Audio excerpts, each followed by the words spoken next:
안녕하세요. 노후 걱정 없이 살아갑시다. 여러분, 오늘 이 이야기를 듣고 나면 지금 당장 배우자의 얼굴을 다시 한번 바라보게 되실 겁니다. 우리는 편하려고 시작한 선택이 인생에서 가장 큰 후회로 돌아올 수도 있다는 사실, 얼마나 자주 잊고 사는지 모릅니다. 각방, 처음엔 참 편합니다. 부딪힐 일도 줄고 내 시간도 많아지죠. 그런데 바로 그 순간부터 우리는 서로의 삶에서 조금씩 지워지고 있다는 걸 느끼지 못한 채 살아갑니다. 어느 날 문득 바로 옆에 있던 사람이 낯설게 느껴지고 그때 깨닫죠. 우리가 이렇게 멀어질 줄은 정말 몰랐다고요. 오늘 이 영상을 끝까지 보신다면 그저 잠자리만 다른 게 아니라 평생 함께할 인연과의 거리가 멀어지고 있다는 사실을 뼈저리게 느끼시게 될 겁니다. 과연 당신의 선택은 후회로 남을까요? 아니면 새로운 깨달음으로 남을까요? 지금부터 그 해답을 찾아가 보겠습니다. 오늘은 우리 부부들의 일상과 깊은 관련이 있는 주제를 하나 꺼내보려 합니다. 바로 각방 사용에 관한 이야기인데요. 최근 가정연구센터에서 발표한 조사에 따르면 50대 부부 중 10명 중 4명, 60대 이상 부부의 절반 이상이 각자의 방을 사용하고 있다고 합니다. 이렇게 많은 부부가 각방을 선택하게 된 이유로는 가장 먼저 서로 다른 수면, 시간이 문제였습니다. 이 이유가 전체의 절반 가까이를 차지했고, 뒤이어 혼자만의 공간이 필요해서 건강 문제로, 그리고 부부 관계가 서먹해져서라는 이유가 뒤를 이었습니다. 그런데 흥미로운 점은 각방 생활을 시작한 이후의 감정 변화입니다. 응답자의 35%는 서로 편해져서 좋다고 했지만 45%는 마음이 점점 멀어지는 것 같다고 느꼈고 20%는 처음엔 편했지만 시간이 지날수록 외로움이 커졌다고 답했습니다. 이는 단순히 잠자리를 따로 하는 것 이상의 의미를 가질 수 있음을 보여줍니다. 오늘은 오랫동안 각방 생활을 해오신 세 분의 어르신들이 보내주신 이야기를 통해 이러한 변화가 노년의 삶에 어떤 영향을 미쳤는지 함께 생각해보는 시간을 가져보려 합니다. 첫 번째로 소개할 분은 올해 65세가 되신 이미경 님입니다. 이미경 님은 이렇게 말씀하셨습니다. 안녕하세요. 저는 지금은 혼자가 된 이미경입니다. 남편과 30년을 함께 살았지만 결국 남처럼 지내다 이혼하게 되었습니다. 이런 이야기를 꺼내는 것이 부끄럽지만 혹시 저와 같은 선택을 고민하시는 분들이 계실까봐 용기 내어 전해봅니다.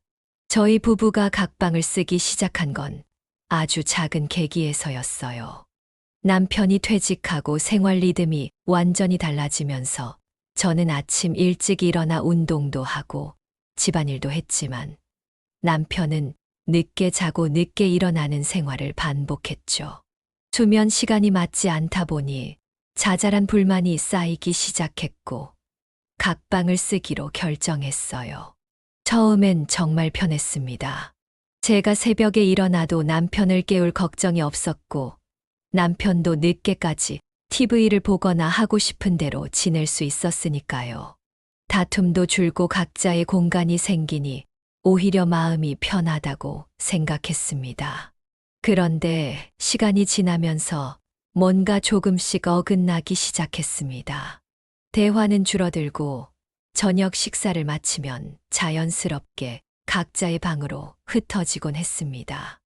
내일 얘기하지 뭐 하며 미루다 보니 어느새 나눌 대화거리조차 사라졌죠. 그러던 중 남편은 점점 늦게 귀가하기 시작했고 급기야 새벽에 들어오는 날도 생겼습니다. 뭔가 이상하다 싶어 알아보니 결국 남편에게 새로운 여자가 생겼다는 사실을 알게 됐죠.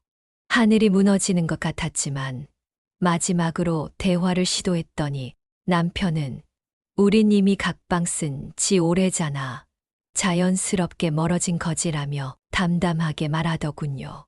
그 순간 모든 힘이 빠졌습니다.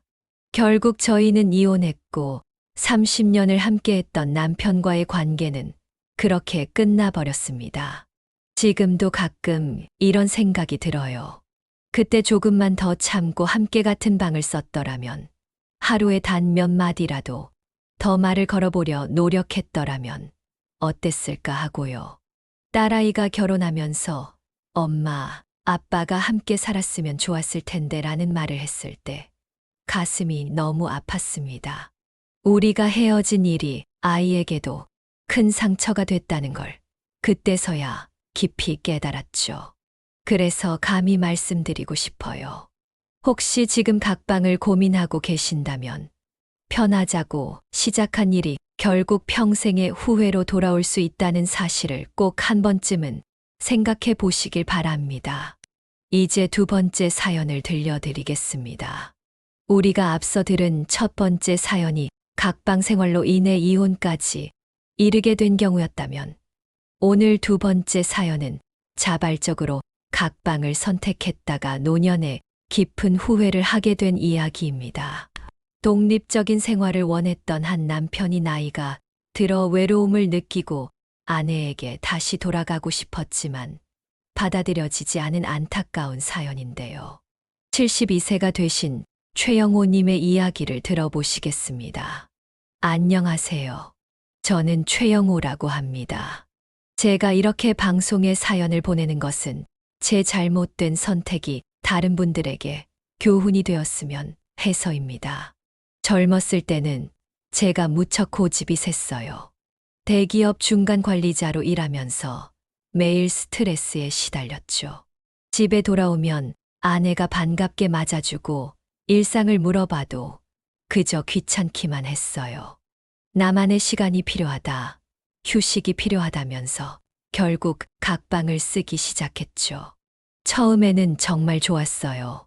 퇴근하고 들어와서 샤워하고 내 방에 들어가면 그곳이 제 왕국 같았거든요. TV 맘껏 보고 컴퓨터도 하고 취미 생활도 하고, 아내가 가끔 문을 두드리며 이야기를 하려고 해도 나중에 하자고 했죠. 그렇게 세월이 흘렀습니다. 어느 날 문득 보니 아내와 나눌 대화가 없어져 있더라고요. 주말에도 각자 방에서만 보내고 명절에도 형식적으로 앉아 있다가 끝나고, 그래도 그때까지만 해도 그냥 이런 거겠지 하고 넘겼어요. 그러다 작년에 큰 병이 났어요. 갑자기 쓰러져서 심장 수술을 받게 됐는데 병원에 입원해 있으면서 처음으로 깨달았어요. 제가 얼마나 외롭고 쓸쓸한 사람이 됐는지를. 옆 병실 할아버지는 아내가 매일 밤낮으로 병간호를 하면서 손도 잡아주고 등도 쓰다듬어주고 걱정도 해주는데, 저는 아내가 하루에 한 번 얼굴만 비추고 가더라고요. 그것도 마치 의무처럼요. 퇴원하고 나서 저는 용기를 내어 아내한테 우리 이제 같이 자자고 했어요. 그랬더니 아내가 이제 와서 뭘 바꾸려고 하냐고. 당신이 선택한 거잖아. 이제 와서 외롭다고 생각이 바뀌었다고 해서 내가 받아줄 수 있을 것 같아라고 하더군요. 지금도 매일 밤 천장을 보며 생각해요. 내가 그때 조금만 덜 이기적이었다면, 아내의 마음을 조금만 더 헤아렸더라면, 지금쯤 우리는 손잡고 공원도 산책하고 저녁에 같이 누워서 하루 일과도 나누고 그렇게 살 수 있었을 텐데, 혼자 있는 게 편하다고 생각했는데, 나이 들고 나니 혼자가 너무 무서워요. 밤에 가슴이 아플 때도, 악몽에 겁이 날 때도, 새벽에 잠이 안 올 때도 옆에 아무도 없어요. 이제 와서 후회해도 너무 늦었죠. 부부랑 같이 있어야 행복해지는 거더라고요. 서로 불편한 게 있어도 참아가면서 한 공간에서 살아야 그게 진정한 부부가 되는 길이었는데, 저는 그걸 너무 늦게 알아버렸습니다. 이 글을 읽으시는 분들은 제 실수를 반복하지 마시기 바랍니다. 이제 세 번째 사연을 들려드리겠습니다. 앞서 두 분의 이야기가 이혼과 후회로 이어진 사연이었다면 지금 들려드릴 이야기는 겉으로는 평범해 보이지만 부부의 관계가 완전히 무너져 버린 경우입니다. 올해 68세가 되신 윤영숙님의 이야기를 들어보시겠습니다. 안녕하세요. 저는 아직도 남편과 같이 살고 있는 윤영숙입니다. 같이 살고는 있지만 우리는 이제 그저 한 지붕 아래 사는 남일 뿐이에요. 남편과 각방을 쓰게 된 건 15년 전쯤이었나요? 제가 코를 많이 곤다고 하면서 남편이 잠을 예민해지고 밤새 뒤척이다가 결국 잠을 못 자니까 건강도 안 좋아지고 그래서 각방을 쓰기 시작했죠. 처음에는 정말 좋았어요. 저도 잘 자고 피곤하지도 않고 아침에 일어나면 개운하니까 생활에도 활력이 생기더라고요. 남편도 제가 더 이상 잔소리를 안 하니까 좋아했죠. 그런데 시간이 지날수록 뭔가 이상해지는 걸 느꼈어요. 남편이 퇴직하고 나서는 더 심해졌고 아침에 일어나면 인사도 안 하고 그냥 각자 생활하는 게 일상이 됐어요. TV 봐도 말없이 보고 밥을 먹어도 말없이 먹고 어느 날은 제가 감기에 걸려서 며칠을 앓았는데도 남편이 한 번도 제 방에 들어와 보지 않더라고요. 괜찮냐는 말 한마디 없이. 그때 충격을 받았어요. 아, 우리가 이렇게까지 남이 됐구나 하고요. 요즘은 가끔 옆집 할머니가 부럽습니다. 할아버지랑 매일 아침 손잡고 공원 산책 다니시고 앉아서 드라마도 보시고 때로는 티격태격하면서도 서로 챙기시는 모습이 너무 보기 좋아요. 우리도 예전엔 그랬는데 지금은 같은 공간에 있어도 마음이 너무 멀어져 버렸어요. 남편 방에 들어가서 이야기를 나누고 싶어도 어색하고 퇴직하고 우울해 보이는 남편을 위로해 주고 싶어도 왠지 거리감이 느껴져서 한 번은 용기를 내서 우리 다시 같이 자면 어떨까요라고 물어봤어요. 그랬더니 남편이 이제 와서 뭐하러? 이대로가 편한데라고 하더라고요. 그 말을 듣는데 가슴이 너무 아팠어요. 어제는 친구네 가족 모임에 다녀왔어요. 할머니, 할아버지부터 손주들까지 모여서 즐겁게 웃고 떠드는데 저희 집은 명절에도 그런 모습이 없어요. 남편은 어디 구석에 앉아서 핸드폰 보고 저는 혼자 부엌에서 일하고 가끔 생각해요. 그때 조금만 더 참았더라면 코골이 때문에 잠을 못 자도 그냥 옆에 있었더라면 지금처럼 이렇게 서먹서먹한 사이가 되진 않았을 텐데 지금 우리 부부는 겉으로 보면 멀쩡해 보여요.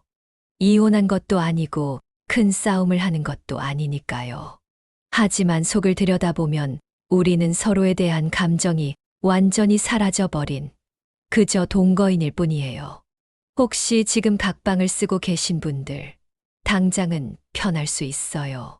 하지만 그 편안함이 결국 부부의 정을 다 말라갈 수 있다는 걸 꼭 기억해 주세요. 저처럼 후회할 때는 이미 너무 늦어 있을 테니까요. 자, 지금까지 세 분의 사연을 통해 각방 생활이 어떤 결과를 가져올 수 있는지 들어보았습니다. 이제는 부부관계에서 물리적 거리와 정서적 거리가 얼마나 중요한지 자세히 이야기를 나눠보려고 합니다. 최근 한 부부 상담 전문가의 말씀을 들어보니 참 인상 깊은 말씀을 해 주시더라고요. 부부는 서로 가까이 있을수록 마음도 가까워집니다. 반대로 몸이 멀어지면 마음도 자연스럽게 멀어지죠. 실제로 부부관계 연구 결과를 보면 함께 보내는 시간이 많은 부부일수록 서로에 대한 이해도가 높아진다고 합니다. 서로의 표정만 봐도 기분을 알 수 있고 작은 한숨에도 위로가 필요하다는 걸 깨닫는다고 하더라고요. 각방을 써도 우리는 여전히 서로를 사랑해라고 생각하시는 분들이 계실 텐데요. 안타깝게도 현실은 그렇지 않은 경우가 많습니다. 밤에 같이 누워 나누는 소소한 대화, 잠든 배우자의 숨소리를 들으며 느끼는 안정감, 아침에 눈을 떴을 때 마주보는 미소. 이런 작은 순간들이 모여 부부의 정이 쌓이는 거라고 해요. 특히 은퇴 후에는 부부가 함께 보내는 시간이 더욱 중요해집니다. 직장 생활을 하면서는 각자의 공간이 있었지만 은퇴 후에는 서로가 유일한 동반자가 되니까요. 이때 이미 각방 생활로 서로 멀어져 있다면 함께 보내야 할 황금 같은 시간들이 그저 외롭고 적적한 시간이 되어버리고 맙니다. 얼마 전에는 한 노인복지관에서 재미있는 조사를 했다고 하더라고요. 노년에 가장 후회되는 것이 무엇입니까? 라는 질문에 많은 분들이 배우자와 더 많은 시간을 보내지 못한 것이라고 하셨답니다. 특히 각방을 쓰셨던 분들은 한결같이 그때 조금만 더 참을 걸 하는 후회를 하신다고 해요. 또 충격적인 것은 각방을 쓰는 부부들의 이혼율이 같은 방을 쓰는 부부들보다 2배나 높다는 거예요. 처음에는 각자의 공간이 있으니까 편하겠지라고 생각했던 게 결국에는 서로에 대한 무관심으로 이어지고 그 무관심이 부부 관계를 완전히 망가뜨리는 경우가 많다고 합니다. 이번에는 각방 생활이 불륜으로 이어지는 경우에 대해 좀 더 깊이 있게 이야기를 나눠보겠습니다. 제가 상담소에서 15년간 만난 수많은 사례들 중에서 가장 대표적인 3가지 유형을 들려드리려고 합니다. 첫 번째는 불같이 타올랐지만 결국 오래가지 못한 사례입니다. 올해 65세인 김모 씨는 7년간의 각방 생활 중에 직장 동료와 가까워졌습니다. 처음엔 그저 말동무였어요.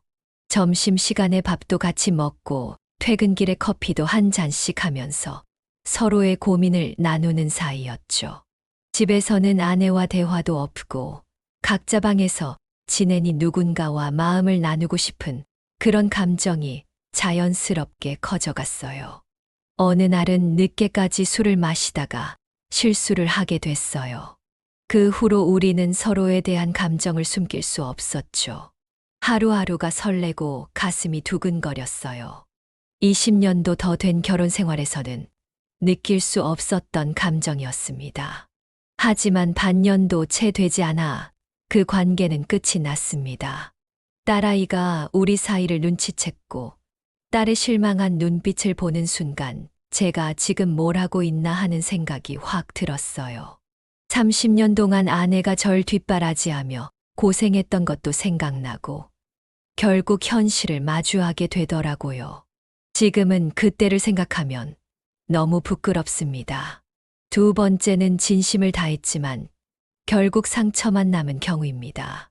박모 씨는 10년간의 각방 생활 끝에 새로운 사랑을 만났습니다. 남편과는 완전히 남이 된 것 같아 아침에 일어나서 잠들 때까지 마주치지 않으려 노력할 정도였으니까요. 그러다 동창회에서 학창 시절 선배를 만났는데 그분은 제 이야기를 눈을 맞추며 들어주고 제 감정을 진심으로 이해해 주는 것 같았죠. 선배님은 이미 이혼하신 분이었어요. 저도 용기를 내서 30년 결혼 생활을 정리했죠. 처음에는 정말 행복했어요. 늦은 나이에 찾아온 사랑이라 더 깊이 빠져들었던 것 같아요. 하지만 2년도 채 되지 않아 그 관계도 끝이 났고 그녀는 이제 혼자가 되었습니다. 모든 걸 잃었어요. 가족도 새로운 사랑도. 아들과 딸은 연락을 끊었고 친구들도 하나둘 멀어졌어요. 명절이면 혼자 집에서 TV 보고 있어요.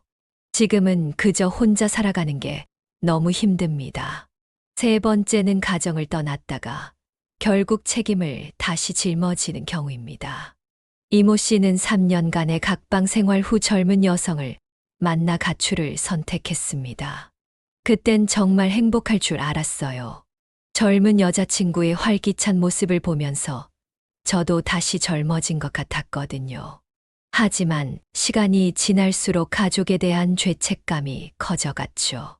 특히 아픈 어머니를 모시는 아내를 생각하면 너무 마음이 아팠어요.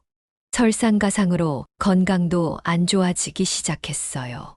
혈압이 오르고 당뇨도 생겼는데 젊은 여자친구는 그런 저를 귀찮아 하더라고요. 점점 연락도 줄어들고 결국 저는 꼬리를 내리고 집으로 돌아왔습니다.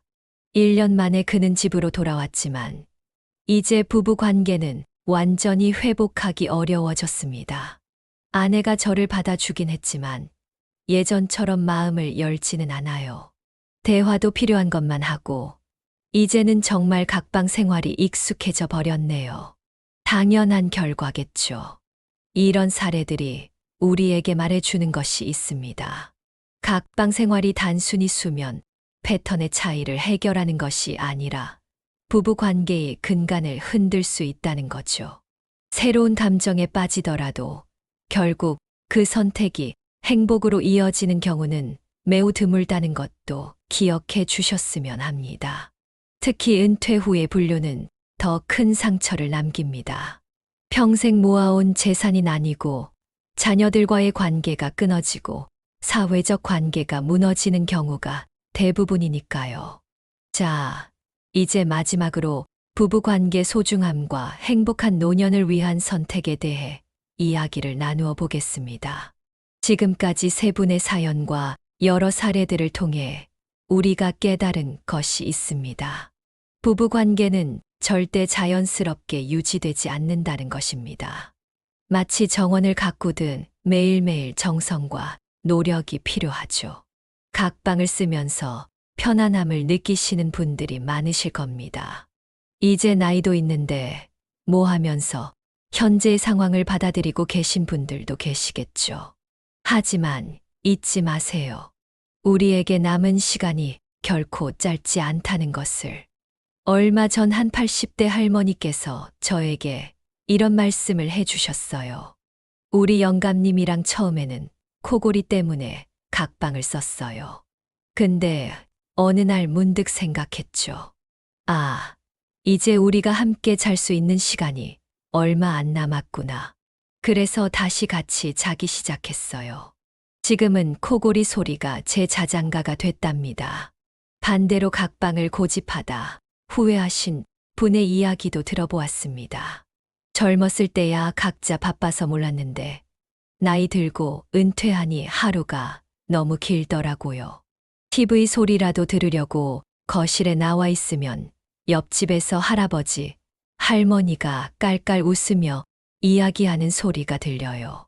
그 소리를 들을 때마다 가슴이 아파요. 부부는 신체적으로 가까워질수록 감정적으로도 가까워진다고 합니다. 손을 잡고 자는 것만으로도 서로에 대한 신뢰가 높아지고 같은 방에서 숨소리를 들으며 자는 것만으로도 안정감을 느낄 수 있다고 해요. 특히 노년기에는 배우자의 존재가 더욱 소중해집니다. 밤중에 갑자기 아플 때도, 악몽에서 깨어날 때도, 새벽에 잠이 안 올 때도 곁에서 손 한 번 잡아주는 것만으로도 큰 위로가 되니까요. 최근 한 노인 전문병원 원장님께서 이런 말씀을 하셨어요. 같은 방을 쓰는 부부와 각방을 쓰는 부부의 건강 상태가 확연히 다릅니다. 같은 방을 쓰는 부부는 서로의 건강 변화를 빨리 알아차리고 위급 상황에서도 즉시 대처할 수 있어요. 하지만 각방을 쓰는 부부는 배우자의 건강 이상을 늦게 발견하는 경우가 많습니다. 또 정신건강의학과 전문의는 이렇게 말씀하셨습니다. 노년기 우울증의 가장 큰 원인 중 하나가 외로움입니다. 각방을 쓰는 부부들은 같은 집에 살면서도 외로움을 더 많이 느끼죠. 특히 밤에 홀로 있을 때 그 감정이 더 깊어집니다. 물론 모든 부부가 당장 같은 방을 써야 한다는 건 아닙니다. 하지만 적어도 다음과 같은 노력은 필요해 보입니다. 저희는 각방을 쓰지만 자기 전 30분은 꼭 같이 보내요. 서로의 방에 번갈아 가면서 하루 있었던 일도 나누고 내일 계획도 이야기하죠. 그리고 주말에는 같이 자기로 했어요. 이런 식으로 조금씩 노력하다 보면 어느새 자연스럽게 다시 가까워질 수 있을 거예요. 아직 각방을 쓰지 않고 계신 분들도 계실 겁니다. 여러 가지 이유로 각방을 고민하고 계신다면 먼저 솔직한 대화를 나눠보세요. 코골이 때문이라면 병원 치료를 받아보고, 자는 시간이 안 맞으면 서로 조율해보고, 개인 공간이 필요하면 집 안에 그런 공간을 따로 마련해보는 건 어떨까요? 같은 침실을 쓰면서도 각자의 필요를 존중하는 방법은 분명히 있을 겁니다. 만약 이미 각방을 오래 쓰고 계신 분들이라면 오늘부터 조금씩 변화를 시도해보는 건 어떨까요? 매일 저녁 함께 보내는 시간을 마련하고, 주말에는 함께 자보고, 아침에 일어나면 서로의 방을 찾아가 인사하는 등의 작은 시도가 큰 변화를 가져올 수 있습니다. 가장 중요한 것은 우리가 함께 살아가는 이유를 기억하는 것이 아닐까 싶어요. 젊었을 때 사랑해서 시작한 결혼이었다면 그 사랑이 어디로 사라졌는지, 어떻게 하면 다시 그 마음을 찾을 수 있을지 생각해 보는 것이 중요합니다. 그리고 그 출발점은 아마도 물리적인 거리를 좁히는 것에서 시작될 수 있지 않을까요? 사랑하는 시청자 여러분, 지금 당장은 각방이 편할 수 있습니다. 하지만 시간이 지날수록 구분은 더 멀어지고 결국 서로의 존재가 무의미해질 수도 있습니다. 지금 이 순간 배우자에게 손을 내밀어 보는 건 어떨까요? 여보, 우리 오늘부터 다시 같이 자면 어떨까요? 이 한마디가 여러분의 노년을 완전히 바꿔 놓을 수도 있습니다. 여러분들의 소중한 관심이 저희에게 큰 힘이 됩니다. 구독과 좋아요 꼭 눌러주시고 알림 설정까지 해두시면 매주 올라오는 새로운 이야기를 놓치지 않고 만나보실 수 있습니다. 여러분의 노후가 행복하고 따뜻한 시간으로 가득하길 진심으로 바랍니다. 감사합니다.